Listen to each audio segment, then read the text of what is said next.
Indonesia kaya akan budaya.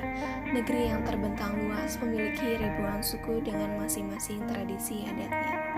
Kalimantan Timur yang merupakan bagian dari suku Dayak yang memiliki tradisi kuping panjang atau yang lebih dikenal dengan sebutan telingaan aru.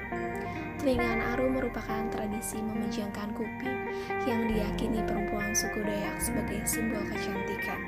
Semakin panjang kuping seorang perempuan Dayak, maka ia akan semakin cantik.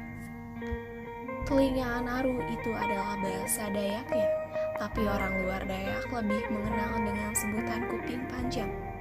Kuping panjang adalah tradisi yang ada sejak zaman dahulu sebagai identitas yang menonjol dari penduduk asli Kalimantan. Bahkan ratusan tahun lalu, tradisi kuping panjang hanya untuk kaum bangsawan. Ini menandakan yang bersangkutan sebagai keturunan bangsawan Dayak, serta sebagai pembeda dengan budak yang kalah perang atau tidak bisa membayar hutang. Cara penggunaan kuping panjang adalah dengan cara ditusuk menggunakan kayu. Setelah itu ditutup menggunakan kain. Setelah rasa sakit dan lukanya mengering, baru dimasukkan anting yang terbuat dari logam dan tidak akan berkarat atau yang disebut dengan belau. Semakin bertambah usia, maka anting yang digunakan pun akan semakin banyak. Dan itu akan mempercepat proses pemanjangan kuping karena semakin beratnya anting. Namun, tradisi ini semakin terkikis oleh perkembangan zaman dan nyaris punah.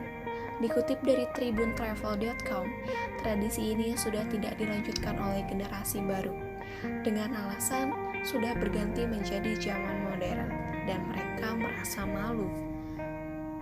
Melansir dari kompas.com, Tipung Ping yang berusia 69 tahun dan Christina Lawik yang berusia 71 tahun adalah generasi terakhir perempuan Dayak yang ada di Kampung Laong Lung Isun, Kecamatan Lompohangai, Kabupaten Mahakam, Hulu, Kalimantan Timur yang masih mempertahankan tradisi kuping panjang. Tipung dan Christina adalah generasi angkatan tahun 1950-an. Setelah mereka berdua, tidak ada lagi perempuan di kampungnya yang melanjutkan tradisi kuping panjang. Bukan tanpa sebab, kenapa tradisi kuping panjang ditinggalkan oleh generasi baru, yakni karena alasan kesehatan tentunya yang dikampanyekan oleh kecamatan setempat. Petugas kesehatan mengatakan bahwa menggunakan anting yang terlalu banyak akan mengganggu kesehatan dan akan mengganggu aktivitas.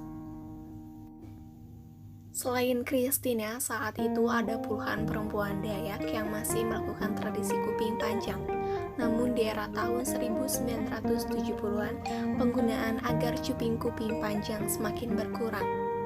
Christina berharap agar ada generasi yang meneruskan tradisi kuping panjang supaya tidak sepenuhnya punah.